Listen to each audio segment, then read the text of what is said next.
நம் ஆண்டவர் இயேசு கிறிஸ்துவின் நாமத்தினால் மகிழ்ச்சியும் சமாதானமும் நம் அனைவரோடும் இருப்பதாக.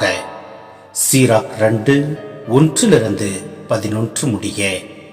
குழந்தாய், ஆண்டவருக்கு பணிபுரிய நீ முன் வந்தால் சோதனைகளை எதிர்கொள்ள முன்னேற்பாடு செய்து கொள். உள்ளத்தில் உண்மை உள்ளவனாயிரு, உறுதியாக இரு.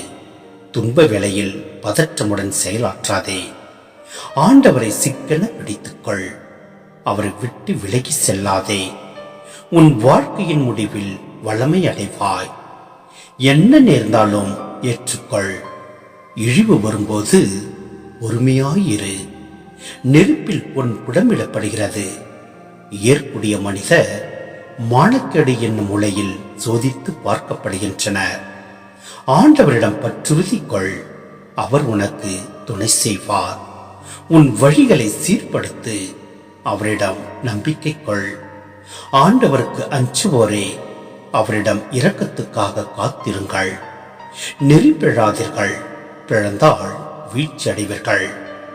ஆண்டவருக்கு அஞ்சுவோரே, அவரிடம் நம்பிக்கை கொள்ளுங்கள். உங்களுக்கு கைமாறு கிடைக்காமற் போகாது. ஆண்டவருக்கு அஞ்சுவோரே, நல்லவை மீது நம்பிக்கை கொள்ளுங்கள். நிலையான மகிழ்ச்சியையும் இரக்கத்தையும் எதிர்நோக்கியிருங்கள். முந்தைய தலைமுறைகளை எண்ணி பாருங்கள். ஆண்டவரிடம் பற்றுறுதி கொண்டிருந்தோருள் ஏமாற்றம் அடைந்தவர் யார்? அவருக்கு அஞ்சி நடந்தோருள் கைவிடப்பட்டவர் யார்? அவரை மன்றாடினோருள் புறக்கணிக்கப்பட்டவர் யார்?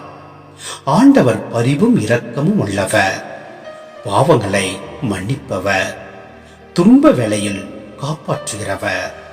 சிந்தனை: கடவுளை நம்பினோர் கைவிடப்படார் என்னும் மெய்ப்பட்டு உண்மையை பல பொன்மொழிகளால் இங்கு கூறப்பட்டிருப்பதை நாம் பார்க்க முடிகிறது, உணர முடிகிறது.